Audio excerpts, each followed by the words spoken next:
เห็นแล้ว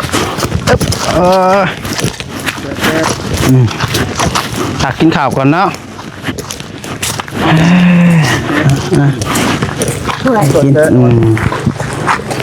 กินก่อนตรงนั้นนี่แหละเป็นอะไรก็จะใส่หมวกเด้จะคอยจะเป็นโรคยังเราเป็นพอน้อยว่าพอน้อยเราเห็นในฟึ่งความดันพี่น้องเนาะกา2,500น้องไปใส่ไปได้เป็นเงินกีบมากพี่น้องมื้อเช้านี้ได้อยู่ล้าน700,000บ่1 2 3 4 5 6 7 8 9 10 11 12 13 4 6 7เพิ่งกล้องให้ได้เห็นเป็น17 ใบโอ้หัว17 ใบฮะ17อันนั้น17เงินมาเลยที่แรกยังบ่เว้ย17 1 ล้าน ที่แรกว่าสิมอมหายในเตียงแต่ว่าย่านเพื่อน้องประชายเมื่อก็ย่านมันคำพี่น้องเลยว่าอัญญาคนฉุดแมนมันยุ่งมันยากเลยว่าอัญญาคนกาขึ้นมาเวียกแน่เมื่อนี้กะจุดประสงค์ก็คือสิไปจุดเดียวกันอยู่เนาะท่านเดียวกันมาแล้ววันนี้มงเดียวกันเลยไปทำการสั้นๆเนาะทั้งคุณยายเพิ่นออกชื่ออยู่บ่แมนเป็นทางเงินของแม่เล็กโอ้โดยแม่เล็กโดยมีแต่ว่าทางมายาเองก็ขอบคุณขอบใจทั้งแม่เล็กเป็นหลายเด้อเนาะที่มอบเงินให้ทางน้องพัชชัยมาเป็นสะพานบุญแล้วก็ส่งต่อให้บ่ยาวเนาะบ่ยาวก็สินำเงินตัวนี้ให้เกิดเป็นประโยชน์หลายที่สุดเนาะก็บ่ว่าสิได้ซื้อจังได๋ก็ถ้ารอทารุณติดตามรับชมเบิ่งนำกันในคลิปพี่น้องเนาะก็สิซื้อจังได๋ก็ถ้าเบิ่งนำกันว่าแนวใดมันจำเป็นก็สิซื้อเพราะว่า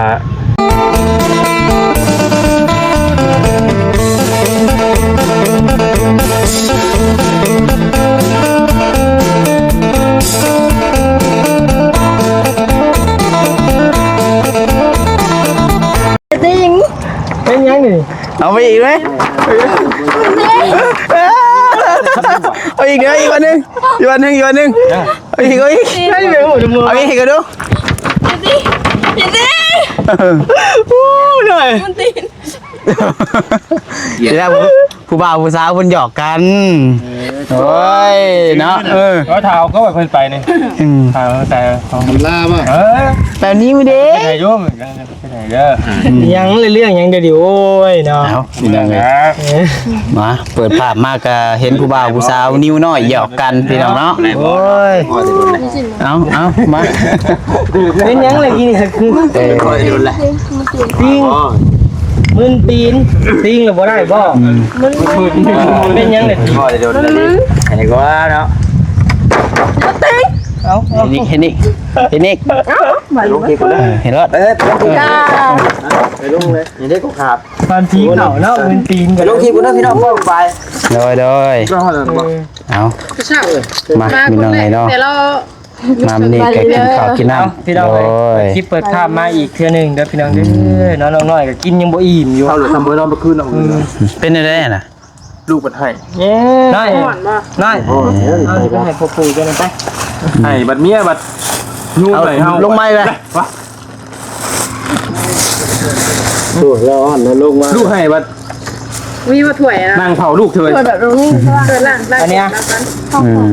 ตัดไปเอาไปให้เราคือนั่นไว้ป่ะอันนี้ยังจองในจังหวัดก่อนเป็นตำนานจอยไว้เดี๋ยวกันหนึ่งเดี๋ยวมื้อนั้นกันเมื่อคืนเลยว่ะไปสะแพนนะได้เจอเพิ่นเด้อแกให้เพิ่นกินพร้อมเด้อป้อนพร้อมพูดอยู่นะมันเปิดลูกไผ่ที่มันไม่ไหวมันเชื่อให้หน่อยสักนอกกับลูกไผ่หักแพงเด้เปิดพัดลมกระทืบได้อ๋อว่าป้อนไงน้องเนาะนี่หมดว่าเริ่มมุ่งมามันมีชุดทั้งมามันเนาะเป็นมุ่งบอกคือว่าเป็นวัดแทกไว้บอกเป็นอะไรเป็นน้องใส่ปัจจัยเพราะว่าทางเทิงกับเพิ่นกะเอามาใส่ทางนี้แผ่นหนึ่งทางนั้น2เพลงทางลุมนี่ก็ทางนี้แผ่นหนึ่งทางนั้นแผ่นหนึ่งทั่วแล้วตัวเพื่อนไปลงตัวนั้นเขาไม่เป็นที่เดิม ตัวนั่งเนาะดูเด้ เอาแดดแห้งไปเลยอ๋อต้อง แดดบ่ได้มี แดด ว่า เอ้าแดดฮ้อนพี่น้องเนาะ มันฮ้อน สิว่า เปิ หยั ด ง น้ำเลยอุ๊คักแท้นี่ว่ะ ตอนนั้นน่ะระบบอะไร เอา ไม่หมด เฮ็ดบ่นะพ่อเนาะ คักแท้นี่ว่ะ มาจังได๋ มันมีแดดบ่เอ้าคือมาน้ำไหลจอกมาเล่นมันสิเป็นไงทำมาของเรียก เด้นี่นั่งล่างเฮาก็ได้นี่เด้นี่ จะนั่งมาเพื่อให้ได้ส่วนนี้ เป็นอิ่มแล้วบ่ นั่งกันเลย บ่อิ่มก็ไล่รถ ทำไมบ่ พ่อปู่เฮาอะสิน้อย ไปครับ เอ้ยพ่อปู่เฮาหิวข้าวแล้วอะสิ นี่เลย มันเอาบ่ แล้วนี่ได้แบบ เอาสิกลับแล้ว เมื่อไรเป๊บไอ้ เฮ้ยว่ามาเขาอยากเลย ก็แต่งกินอยู่ปลูกวะ อีเถิดสามคนครบแล้วนะ ได้ป่ะยาวมากับครบไปเด้ ถูกป่ะ กินจะหึงก็ยังบ่อิ่มดิ ไล่เราไล่เรา สิตีพ่อปู่บ่ โย่พ่อปู่อยากเอาใจพ่อปู่เลยพ่อปู่เราอะไรบุเฮ็ดนั่นแล้วเราหนีเมื่อยจากไหนแล้วหน่อยเนาะแม่นเลย เห็นเนาะหลวงพ่อเจ้าเอาไม้มาให้ก่อนนะ กันแล้วว่าแล้วก็มีเหตุผล ไปไหมลูกกินอยู่ กินป่ะอ่ะ นึกถิ่มบ่นะผมดึกลงน้องผม ว่านั่นก่อน ลงหิวได้นะนี่เราไปลงทุนแล้วกันเนี่ยเลย ได้ ได้ได้เกิดเป็น ไปเถอะไปเดินทางไป บ่คือ โดยเป็นจังหวะกันไปดอกเพิ่นเมื่อช่วงแดดแห้งกันเย็นอยู่กันทำเมื่อวานนี่จนแหล่เฮาเลย3 โมงเลยโดยเดินทางปลอดภัย ใช่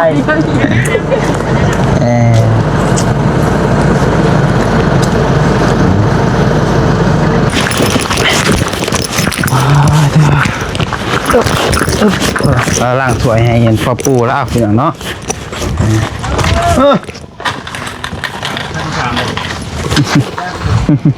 โว้ยรถพุ่นดับพี่น้องเนาะตกใจไปเลยเอาล่างนี่ล่างให้มันสะอาดเด้อล่ะเด้อพ่อปู่เพิ่นให้ได้ขอนบ่สะอาดนะอีหล่าแล้วต้องล่างให้มันสะอาดหอม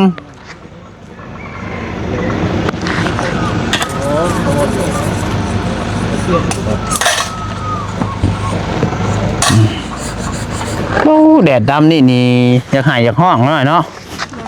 น้อยเราบ่แดดดอกพี่น้อยบายแดดอยู่ว่าตัวกะเนี่ยเราบ่แดด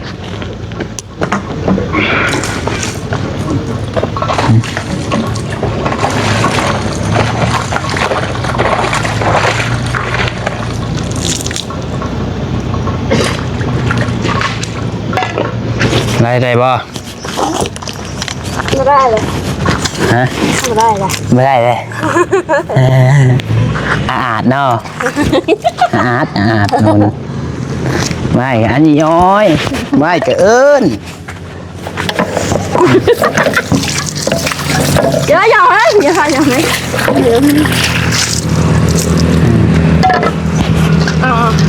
ทานยำให้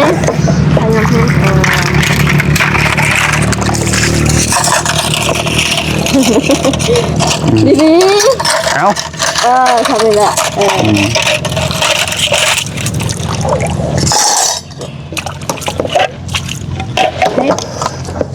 เอาตัวบุคคลสูบแห้ง ใช่ เอาบุสูบแห้งเนาะ บอกเลยสูบคุณนะ เพราะว่าสูบมีว่าสูบเบิดมือก็ได้สูบน้ำ เอาไปนั่งสิ ย่าอินให้เพื่อนก่อนนะอินนะย่างเอาไว้ให้ดองอินนะก่อนน้ำเด้อ เรียบแล้ว ตักกินข้าวก่อนเนาะกินก่อนตรงนั้นนี่แหละ ใจขอบใจ แป๊บนึงแล้วบอกพอดอนมานี่แล้วบอกกันว่า มันแดดสิบุระ บ่ได้สิปีแล้วขนาดแล้วนี่โอ้ถือว่าชุดยอดเติบได้หนีมือเดียวนี่ กันว่าแดดนี่เนาะ อยากว่าอยู่แล้วเนาะ จะเป็นเวียน เออ เรื่องมันอันตราย แมน เขาเฮ็ดเต้น6 โมงก่อนแหละ 6 โมง ไอ้ดอกคำกับขี่รถใหญ่เมื่ออยู่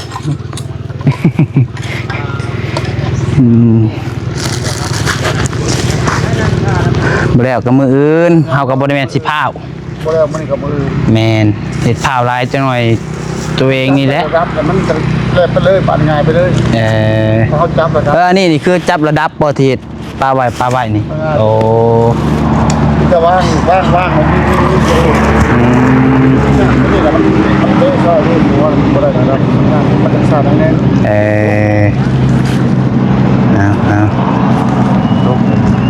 อาไปกินข้าวนางดินพูดแล้วเดี๋ยวนอนจังลุยต่อเนาะให้เพิ่นกินข้าวก่อนป้าหาน้องน้อย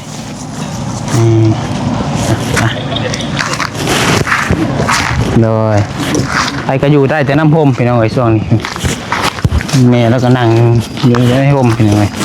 อยู่แดดอยู่หยังกดอยู่บ่ได้แล้ว ได้พ่อใส่ตาย แล้วสบุนเพิ่นก็กลับแล้วมาไวเมื่อไวแล้วเนาะน้องบ่ใส่ก็ว่าจากมาไวเมื่อไวอยู่พี่น้องเอ้ยจากเมื่อไถนาหวานข้าวซอยพ่อพี่น้องเอ้ยแต่ก็ฟังเบิ่งก่อนแดดก็แดดพี่น้อง แดดลีร้อนนี่แหละแดดแท้ โอ้คักแท้เลย เด้อ บ่ได้เฮ้ย ฮะ ไปตามกันเด้อ ไปแล้วบ่ ไปก็บ่ได้ลงกับลงตามมัน เอารถเข้าโฮมก่อนเฮากันแดดแล้วพี่น้องเอารถเข้าโฮมก่อนแดดไล่มาเรื่อยๆแดดไล่ก้น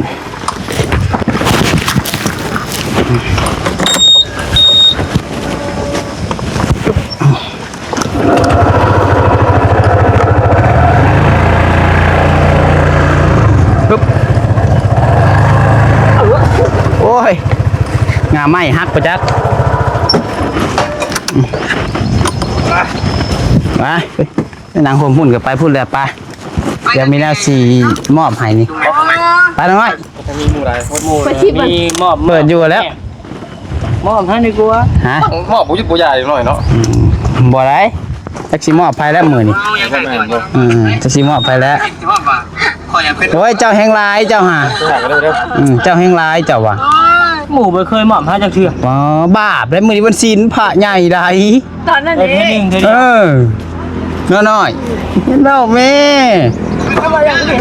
FC เพิ่นก็เป็นพยานอยู่นี่น่ะเอาเป็นหยัง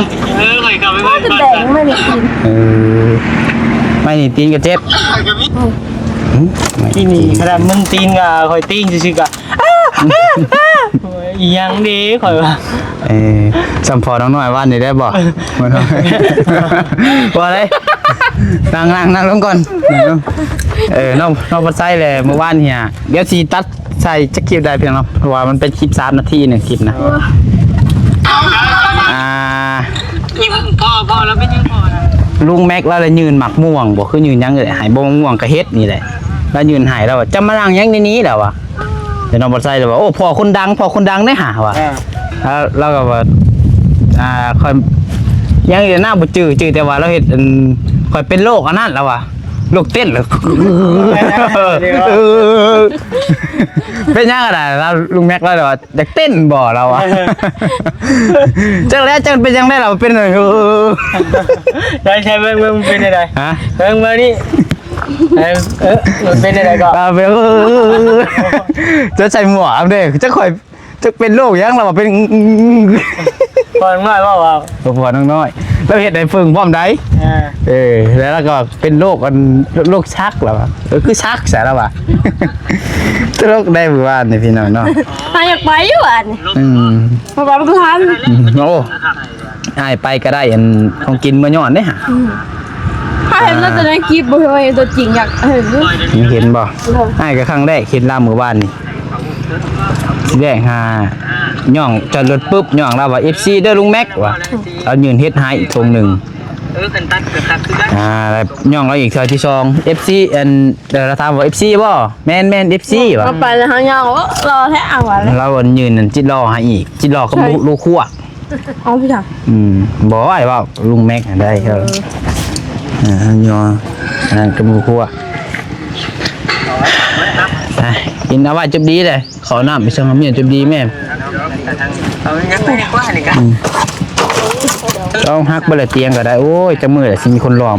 โลมตรงนี้พี่น้องเนาะ คือพอหน้านี้ พอจะฮะจะพายุมาจากฝนที่ แห้งวิปผดังเลย มันลมพายุนะเราไปหน้าหรือเปล่าเราไปหน้าผมมันก็จะเช่า ว่ายุวันนี้ว่าพอวันนี้เรามาเราบวกบุยไปเผาสิกระซ้ำมือ4 มื้อนี่แบบไป เอาตาเมียนแล้วไปนั่งอยู่ห่มบ่ปะนั่งอยู่ห่มก็คามไปหน่อยไปเดี๋ยวค่อยตัดคลิปก่อนเลยไปนั่งอยู่ห่มกันไป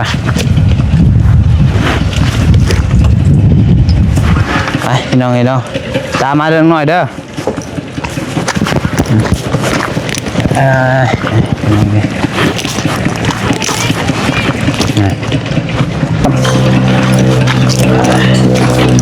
ฟังเตะเด้อเขาเลิกบ่เมื่อวานนี่ เลิกแล้วฮะเลิกแล้ว เลิกก็ยาดอกแค่นี้กายหัวใจ แต่เขาไม่รักเรายังทนได้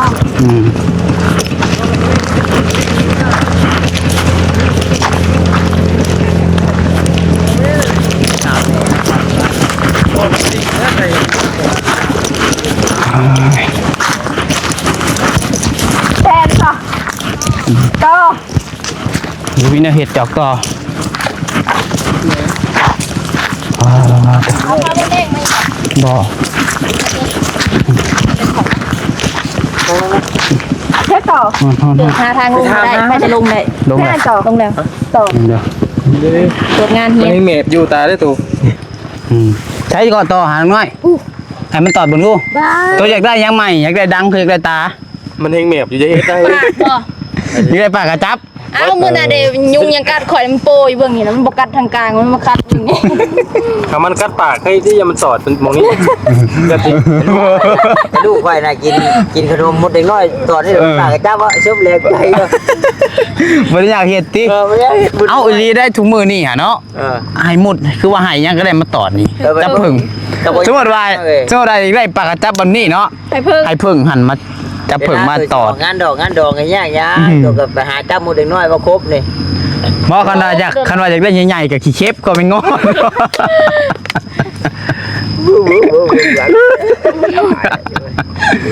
เอ้ยเนาะแต่สิว่าไว้เด้อบ่ได้แล้ว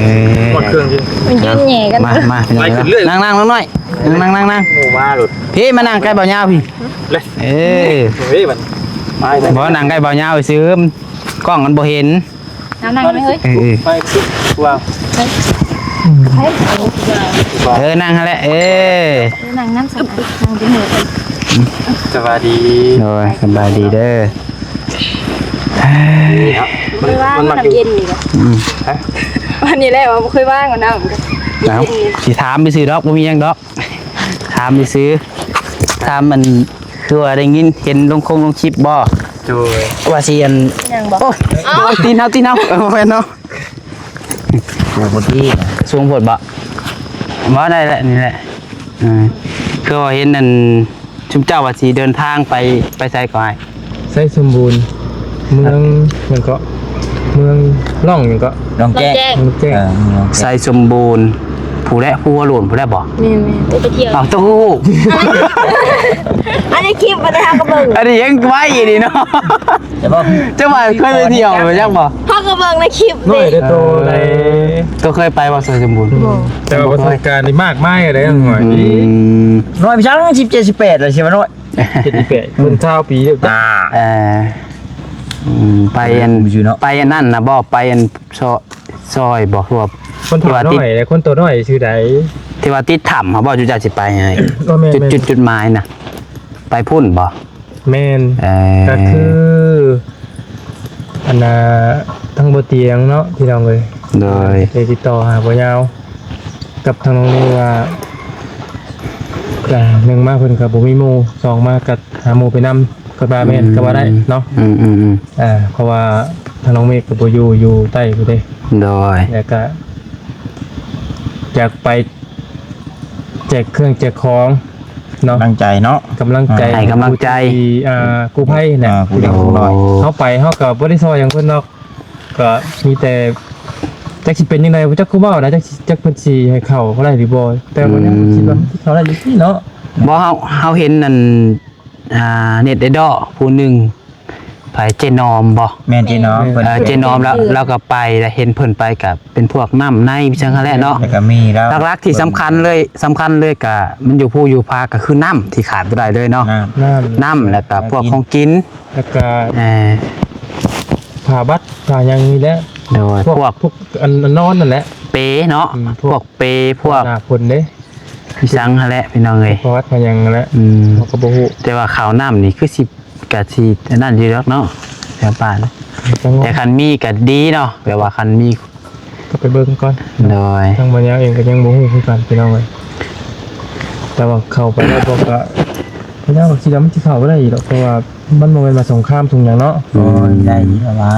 เพราะว่า ย่างคนบ่ให้เข้าไปก็บ่ให้เข้าไปได้ทำมาแล้ว แม่นคิดว่าเพิ่นคิดเคยก็คิดฟังก์ชันแหละ พื้นที่เพิ่นให้เข้าอยู่ดอกทำได้ทำเนี่ยมันก็ต้องอันเพิ่นพูด แปลว่าไปอันคืออันพี่ปอนละไปเหรอติเพิ่นบ่ให้ไปแบบนั้นเนาะ บ่ได้แล้ว เฮาบ่มีประสบการณ์แล้วก็เฮาบ่ได้เป็นกู้ภัยเนาะ โอ้ยเขาจะไปหมดไปลุยนั่นบ่ได้ คะแนนบุตรน้ำน้องกันขามไปจะหนี ไม่ กันยัง เท่ก็ต้องมีใบไปข้างในได้ อนุญาตติ ต้องอนุญาตของข้างใน ตรวจ ตรวจร่างกาย ตรวจความพร้อมสมมุติว่าน้องนี่บ่ตากะ และปัญหามันก็คือ ได้อยู่ จะคิดเป็นแบบไรนะ เพราะว่าปีนี้คือเราขึ้นทั้งภูเขาหาลักคนนี้ หาผู้บ่โมเมนต์2 3 1บ่ จังแล้วกับเพิ่นตัวจริงน้ำกันกันหลายปากหลายว่าวเนาะ หลายเพจ คืออัน ก็ว่าเห็นแล้วโทรออกว่าบ่ได้ว่า บางคนก็ว่าติดถาม8คนบางคนก็10คนบางเพจ บางคนก็ออกมาได้เลย ต้องให้พรว่าเป็นต้องนั่นว่าโดยตรงนั่นคือเพิ่นปั้นชื่อบ่ แมนลักๆก็คือพี่ปอนเนาะ พี่ปอนต้องออกเป็นเพจของเป็นเพจของพี่ปอนโลด คันว่าเห็นก็คือเห็นติ เห็นคือจากปากเป็นคนในหันโลดแหละอันนี้ อ่า อันนี้ว่ามั่วชั่วไปชื่อนะผู้ปั้นกระแสเพจกะ โดยว่าง่ายๆก็คือตอนนี้มื้อนี้ก็คือ ผู้เว้าได้ก็เว้าได้เว้าดีเด้ ได้ มีอยู่ช่องหนึงกับบ่เขาเอ่ยชื่อแล้วเบ้าตาเสียงนะบ่เบ้าบ่ อยู่ ยิงครับไว้ก่อน มีแต่ว่าอย่างเดียว เบ้าก็เบ้าจนเบ้าความเกินความจริงเรื่องเถือกอะ อืม ตาเสียกขกแล้วออกน้ำว่ะ มันว่าจะ สิเด้อว่าแล้วก็เดินทางมื้อใดซะ ตอนแรก ตอนแรกนี่บ่อ๋อทางไอ้เตียงเพิ่นไข้ได้ซะคือเพิ่นไข้นะ ก็สิไข่ได้ที่คือว่า โอ้ จังว่าเนี่ยบ่ไข่ก็ไข่เอาบ่ได้ว่าได้ก็บ่กัน มีเห็นที่กระมับ บ่ไข้ก็ฟื้นไปบ่ก็อ้ายเพิ่นก็ว่าคือว่าบ่สบายบ่เนาะ เห็นเลย คือว่าข้าแม่พอกไตมื้อนี้อีกนะ นะป้าบ่จักขับไปไทยมาอีก เอาแจ๊เอาหน่อยเอาไปคัดเอา ไม่ยากหรอกครับเชื่อเราอยู่แล้วครับ เลย เราเคยไปไกลเนาะไอเตียงเนาะ ลองเนื้อลองไตเลย เจอ3-4 คนผมเป็นเบิดกันไปก็เจ้าก็เป็นบ่นิวก็เป็นอยู่บ่ไว้ก็เปลี่ยนกัน เปลี่ยนครับมาบริเปลี่ยนนะทำมาดี เลยครับเราครับผู้เดียวคือเก่าติ เรียนกัน อืมเอาซะเนาะที่น้องบ่ใส่ก็ว่าที่แรกก็ว่าอยากไปอยู่พี่น้องเอ้ยแต่ว่าเวียกงานนี่แหละมัน50ปะคือน้องน้อยนี่ก็มันมีคนเบิ่งก็ว่าได้พี่น้องเนาะแล้วก็น้องปัดไส้ก็ค่าสิไปซอยพ่อแน่พี่น้องเอ้ยอยู่หายอยู่หน้าผู้นแหละไปเฮ็ดนาซอยเพิ่นแล้วไงก็เวียกเฮาก็มันพอมีนะพี่น้องเอ้ยก็อยากไปอยู่มีแต่ว่าเฮาสิมอบเงินให้เจ้าเด้อมีทางเงินทางผู้ใหญ่ทางแม่ฮักทางประเทศเพิ่นฝากมาให้ 2,000 บาท 2,500 บาทที่แรกว่าไปซอยอันนี่แหละเพิ่นว่าแล้วแต่ซื้อเครื่องซื้อของไปซอยทางอันกูภัยเพิ่นนั่นแหละแต่บัดนี้แม่นสิของอยู่ของกินเป็นพวกน้ำแล้วแต่อันใดที่เหมาะสมนะอันใดที่ขาดเหลือก็จัดการเลยเพิ่นว่าที่แรกเฮาก็ว่าสิไปนำแต่ว่าบ่ได้ไป ก็เลยสิมอบเงินให้ทางอ้ายยาวเพิ่นให้เพิ่นไปจัดการต่อแนวเนาะมอบให้อ้ายเพิ่น ได้ ฝากให้ได้ฝากทั้งอ้ายเพิ่นเพราะว่าเพิ่นกับปลายพุ่นหั่นน่ะพี่น้องเนาะก็ 2,500 น้องไปใส่ไปได้เป็นเงินกีบมาพี่น้องมื้อเช้านี้มันได้อยู่ล้าน700,000บ่1 2 3 4 5 6 7 8 9 10 11 12 13 14 6 7เพิ่นกล้องให้ได้ เดี๋ยว เห็นเพิ่น 7 ใบ 17 ใบโอ้หัว17 ใบฮะ17อันนั้น17เงิน เงินมาเลย ที่แรก แข็งบ่เว้ย 17 7 ล้าน7 700,000 ที่แรกว่าสิมอมให้เตียงแต่ว่าย่านเพื่อเอาน้ำมันไปใส่เมื่อก็ย่านมันค่ำพี่น้องเอ้ยก็เลยว่าอายาวเพิ่นขึ้นแม่นมันยุ่งมันยากก็เลยว่าอายาวเพิ่นก็ขึ้นมาเวียกแม่มื้อนี้ก็จุดประสงค์ก็คือสิไปจุดเดียวกันอยู่พี่น้องเนาะก็เลยว่าสิมอมให้ทางอ้ายเพิ่นจัดการต่อได้เด้อ โดยท่านเดียวกันเนาะแล้วว่า แม่ มองเดียวกัน โดยไปทำการสั้นๆเนาะ ทั้งผู้ใหญ่เพิ่นออกชื่ออยู่บ่ แม่นเป็นทางเงินของแม่เล็ก โอ้ โดยแม่เล็ก พี่น้อง โดย มีแต่ว่าทางมายาเองก็ขอบคุณขอบใจทั้งแม่เล็กเป็นหลายเด้อเนาะที่มอบเงินให้ทางน้องพัดชัยมาเป็นสะพานบุญแล้วก็ส่งต่อให้บ่ยาวเนาะก็บ่ยาวก็สินำเงินส่วนนี้ให้เกิดเป็นประโยชน์หลายที่สุดเนาะก็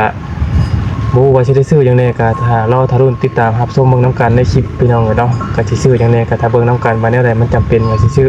เพราะว่าเครื่องของก็ถ้าว่าของบ่เตียงมันเต็มก็มีแต่เฮาสิไปซื้อทั้งหน้าพุ่นแหละเนาะการที่คุยกันไว้ก็บ่เตียงไว้กับพี่น้องเนาะเอามีแต่ว่าขอบคุณทั้งแม่หลายๆเด้อขอให้แม่อยู่ดีมีแรงคนเจ็บป่วยในคงไข้บ่ให้มีในแม่เด้อเนาะเดินทางไปไสมาไสก็ให้ตลอดปลอดภัยเนาะก็ ขอให้ได้บุญในลายแม่เนาะแต่ที่สำคัญก็ให้สุขภาพร่างกายแข็งแรงนะแม่เด้อเนาะครอบครัวของแม่แหละเนาะขอบคุณ FC และผู้สู่ทุกคนที่ติดตามผลงานทางทีมงานเฮาทุกมื้อนี้ก็ฝากเป็นกำลังใจให้ได้พี่น้องเด้อเนาะบ่ว่าสิเป็นจังใดพี่น้องเว้ยเป็นกำลังใจทั้งผู้อยู่และทั้งผู้ไปนำเนาะโดยมุกขอบใจหลายก็สู้กันนั่นแหละพี่น้องเดินทางแล้วก็เด้อเลย มันอยู่เวียงพุ่นละว่านี่เนาะ บ่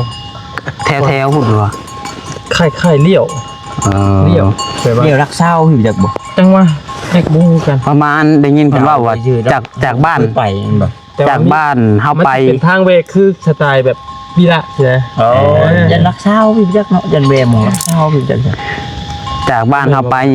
บอนที่เพิ่นอยู่ประมาณ 4-500 กิโลเพิ่นว่าพี่น้องเอ้ยเดินทางได้เนาะเฉพาะเดินทาง เกี่ยวปากซองกับเพลงปากกระดึกปากกระดิ่งแทบจะ อุ้ยบ่ใกล้บ้านนี้ดอก บอกปากกระดิ่งนี่ใกล้ๆนึงได้ปากกระดิ่ง ไม่ เฮายันเข้าเสร็จรักเศร้าพุ่น จังวะ เอาเนาะ ได้กระแนวเถอะ ได้พี่น้องเนาะ ได้กระแนวได้กันเนาะ บอกไก่บอกไก่เนาะไก่กันปากซองแต่ถ้าเบิ่งกันเนาะ มันก็อาจจะขึ้นไป ถ้า แต่ว่าบ่ได้อันไก่เบี้ยงแต่ว่ามันสิเป็นทิกซอกเข้าไปที่ใครเรียกไปเป็นอันวีระใช่ไหม เลย แต่ครั้งแรกเนาะแต่ละคนครั้งแรกไหม มันบ่จักกูเลย แม่นบ่จักเนี่ยบ่เตียงยังบ่จัก เนาะได้กระแนวเนาะผู้ไปก็ให้เดินทางปลอดภัย แต่ เนาะ ก็ตื่นเต้นอยู่เลยพี่น้องนี่แหละก็เกิดเป็นคนมาครั้งหนึ่งก็ถือว่าให้มันคุ้มค่านะ เล เรา ย อยากไปให้เบิดอยู่ยาวครับพี่น้องก็ทุกเจ้านี่ฮอดสุด ฮอดแต่นั่นแหละฮอดแต่ดวงประบางและสุดจะพุ่นกับสุดจะปากเช่ก็ได้ นี่เนาะ สุดปุ่น คือกับเชโปน ครับคือกันทางวายาวกับพี่น้องเลยเนาะคุณละ สามเหลี่ยม ทางนี้ยังไปว่าช่วงนั้นเด้ไปบ้านครูลอยเด้ ลอยกูลอย ที่ทำงานแล้วก็ตรงวางก็ไปมาแล้วเหมือนกัน อยากไปอยู่ลงกับบางอยากไปเที่ยว งามเลยงาม เป็น งามอยู่พักอยู่ ยังเป็นเอกลักษณ์อยู่เนาะ แต่คืนยังงามคืน โดยเอาในรายการแนวเนาะจังได้การเดินทางปลอดภัย ไปแบบเขาไม่ได้ไปเที่ยวเลย ก็เนาะ นี่ตัดรถ เรียกว่าอะไรวะ ว่า ไม่ได้ไปเที่ยวไม่ได้ใส่เสื้อไทยใส่ถือมีดทั่วบ่ บ่ได้บ่ พอแซนพอจิตดอก ถือมีดบ่ถือมีดซะเมียบ่ เจ้าเห็นที่เบื้องหลังนะ ทงนี้รามอยู่คอยรถ ผมว่าเป็นคนรับใช้รู้คือในใจ ผักบ่ ผากแล้ว เดี๋ยวพี่ครูดิ แต่ตัวไม่ครู เมียตัวเมียตัวเมียจะไปนำบ่เตือนนึกว่าเพิ่นเอาใส่บ่ได้ถ่ายเบื้องหลังบ่ อาจจะมีอยู่จังแล้วโอ้ลาพี่เนาะแล้วโอ้สาวมีหน้าบ้าสาวกินข้าวเมาเบ้าแซนเนาแล้วก็มีถุงเครื่องถุงยางอีกได้อยู่นุ่งตุ้งตั้งแล้วก็ค้ากินเนาะเห็นหมูเห็นครูได้แต่งกันแบบโอ้ค้าแล้วนะ บ่มีเจ้าเด้บ่มีเจ้า ก็คือการนั่นแหละก็มีผู้ถือให้ดอก อ๋อ แต่ว่ามันต้องย่างแบบเป็นพายมันนุ่งตุ้งตั้งก็บ่คือตีแต่งชุดเลยจ้ะเนาะ แม่นแนวมันแล้วเนาะ เอาแบบตามสบายแล้ว เท่าไหร่อันน่ะสุดน่ะเป็นผู้เจ้าน่ะ ตัวเดี๋ยวแต่ยี่ห้อแพงได้เดี๋ยวแต่150,000ไป150,000 350,000ไป โอ้ก็คือว่าเป็น4-5แสน โอ้เฉพาะชุดแบบแพ้ใหม่แท้โบนี่โบกับแพงเพราะว่าเช่าซื้อ เหือนั่งอยู่ซื้อเหือแตก คืออะไร โยบางคนก็350,000แต่ว่าโอ้อันใส่แต่เสื้อใส่แต่ทรงแล้วก็บ่ได้แต่งหน้าก็300,000 350,000 150,000นี่น่าจะผู้ชายก็ข่อยชุ่มข่อยไปชุ่มข่อยไปอันนั้นซื้อแบะขากลับมาสิซื้อ บ่ถ่ายรูปซัก บ่เด้จักอยู่ใส่ เพื่อนเราไปถ่ายรูป ตีนะ ก็อยู่อันกระตูนวัดแล้วแหละ ฮอดบ่ได้เข้าไปทำบัตร บอลหอพิพิธภัณฑ์เพิ่นเด้ บ่ได้เข้าครับ น้ำหันน่ะมันมีบอลพระเจ้าชีวิตเพิ่นอยู่ตะกี้เด้ รันวังเก่า แม่นบางเก่า เฮาเมื่อยซั่นนะบ่ได้เป็นตาว่าอยากนั่นซะเฮาแวะมานั่นสิเนาะทางผ่านสิมาสิเนาะ โดย เขาไม่ได้ตั้งใจว่าไปคือทุกเจ้าเลยทุกเจ้าตั้งใจไปแล้ว ตั้งใจไป ภรรยา แต่ว่ายังพลาดอย่างเดียวเถ โอ อะ เคแล้วพี่น้อง มาไปในบัดนี้เนาะคืออันเดินทาง3คนบ่ไป3คน 3 คน เรานิวคนนำเนาะ ตั้งเบิ้งตั้งนิ้วนี่แหละก็ เป็นพวกดูตรงนี้นี่ มึงเจ้าเห็นนั่นแหละ เป็นพวกมันเป็น พอ FC หลายคนในพี่น้องคอมเมนต์นะอยู่ว่าโอ้ย หมอหูจ้ะ บาต้าน่ะเป็น บ่าวนิวสิรอดอยู่บ่เพิ่นว่า ไปย่างไก่ที่นะ อ่า เมื่อยได้เฮาบ่กินข้าวเวลาเฮาย่าง โอ้คันว่าหาลักนี่มันสิบ่ เฮ้ยจะตั้งไว้เท่าไหร่ มันสิหาลักไกลเติบได้พี่น้องเนาะ เพราะมันก็บ่ได้นี่ บ่ได้เลยเฮาก็เคยว่าอยู่ ตั้งไอ้คนเดียว น้ามาเด้อ ไปทันได้กันแนวเนาะ เพราะแต่ว่าคือน้องนิ้วนี่จอยดีคือบ อสคันว่าจอยแบบคือซุมเฮานี่ยังว่าเท่า เป็นจอยกินได้ให้อยู่ อันนี้บ่เราเป็นพญาติว่าซั่นซะเอาก็จะมาพญาติเลยเนาะ คล้ายๆฝากแข็งอยู่นะ โดยแต่ว่า ใจสู้ใช่ไหมทางว่าเตียงก็ย่ำแล้วย่ำอีกอยู่นี่ไว้พุ่นเนาะ ที่หน้าเที่ยงแล้วก็ลบไว้ ไปใช่พุ่นน้องเอาดีๆได้ชื่อได้หามกันเขา ไปบ่ฮอดซ้ํติ คนแห้งเลย ครับส่งโรงพยาบาลก่อนพ่อ เขาได้ยังเขาต้องได้ยังขึ้นเด้ครับแต่กับบ่ฮู้ว่าเขาสิได้ขึ้นหรือบ่เพิ่มมาก็ยังบ่ฮู้คือกันนะบ่ รุ่นนี่ชื่อ รุ่นนะการก็จักเพิ่นกับเพิ่นก็เป็นงอกของให้คือมาบ่จักขึ้น จังใดก็ขอให้เพิ่นพบพ่อเห็นไวๆเนาะให้ออกมาปลอดภัยพี่น้องเอ้ยเฮาก็เป็นแค่ส่งกำลังใจเพิ่นได้แค่ส่งกำลังใจเพิ่นนี่แหละพี่น้องเบิ่งห่างๆติดตามเบิ่งอยู่เนาะเบิ่งข่าวเบิ่งหยังก็ได้ โอ้บ่ตอนนั้นแหละตอนนี้ คือกำลังโด่งดังเลยเนาะ เจ้าก็คำว่าจะได้ก็ไปไทหน้าก็เห็นทำเห็นหยังก็ลองเบิ่งกับทาเวล ที่ทำติ กำลังมาเฮงเด้ทำ เนาะอาเซียนให้อันเด่นนี่สิอันน้องหน่อยติดคุมไปบอกว่ามันยอมขึ้นพอดี นี่ก็ที่เคยแล้ววัน ไม่เรียบร้อยแล้วบ่ มันนั่นลงแล้วน้อยป่ะลงเลยจิ้มเจ้าเมื่อปลาเห็ดด้วยปัดเอาไว้เมื่อเลยผู้ไข่เขาเลยได้แต่ว่าบุ้ง เอาโอเคไปให้หมดให้มืดยาวๆพี่น้องเอ้ยมาเลยโดยสบายดีมาพี่ก่อนพี่น้องเอ้ยอึ๊บ